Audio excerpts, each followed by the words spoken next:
कौम समूद की इब्तदा और उनका जुग्राफियाई मकाम अरब के शमाली इलाकों में था। ये कौम हजरत नूह अलैहिस्सलाम के बाद के ज़माने की कौम थी और उनका शहर अल-हिज्र या मदाइन सालेह के नाम से मशहूर था। ये कौम बहुत तरक्की याफ्ता थी और अपने मामारों, किसानों और ताजिरों की वजह से मशहूर थी।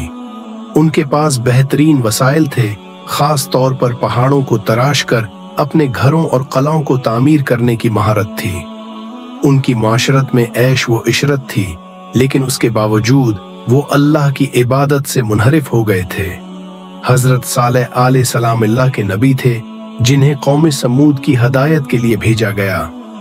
उनका पैगाम बहुत वाज़ेह था और सालेह ने अपनी कौम से कहा, तुम ही तो लोग हो जो पहाड़ों को तराश कर अपने घरों को बनाते हो, तो तुम्हें अल्लाह से डरना चाहिए। हजरत सालेह अलैहिस्सलाम ने अपनी कौम को एक मौजिज़ा दिखाया।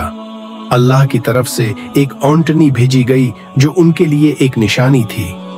सूरत शुअरा में अल्लाह ताला फरमाते हैं, ये ऊंटनी अल्लाह की निशानी है, उसको छोड़ दो कि वो अल्लाह के हुक्म के मुताबिक खाए और उसको किसी किस्म की तकलीफ न पहुंचाओ, वरना तुम्हें दर्दनाक अजाब आएगा। ये ऊंटनी अल्लाह की तरफ से कौम समूद के लिए एक वाज़ेह निशानी थी। अल्लाह की तरफ से ये एक आजमाइश थी और हजरत सालेह अलैहिस्सलाम ने अपनी कौम को इस ऊंटनी को अजियत देने से मना किया था। कौम समूद ने हजरत सालेह अलैहिस्सलाम के पैगाम को रद्द किया और इस ऊंटनी को अजियत पहुंचानी शुरू कर दी। उन्होंने अल्लाह के निशानी को मुस्तरद किया और उसकी मुखालफत की, तो उन्होंने इस ऊंटनी को पांव तले रगड़ दिया और अपने रब के हुक्म से सरकशी की और कहा, ऐ सालेह, अगर तुम सच्चे हो तो हमें वो अजाब ले आओ जो तुम हमें धमकाते हो। कौम समूद ने अल्लाह के निशानी को रद्द किया और उसके अजाब को दावत दी।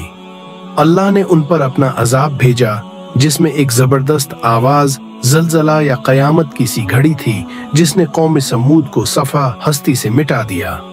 चनांचा उनको एक जोरदार आवाज ने आ लिया और वो अपने घरों में घुटनों के बल गिर गए। कौम समूद की तबाही के बाद अल्लाह ताला ने उसे एक अबरत का निशान करार दिया। उनके अबरतनाक अंजाम को जिक्र करते हुए अल्लाह ने फरमाया, और हमने कौम समूद को हलाक कर दिया और इनसे पहले कौम नूह, आद और फिरौन के लोगों को भी हलाक कर दिया था। और हमने समूद के बारे में जो फैसला किया था वो सच साबित हुआ।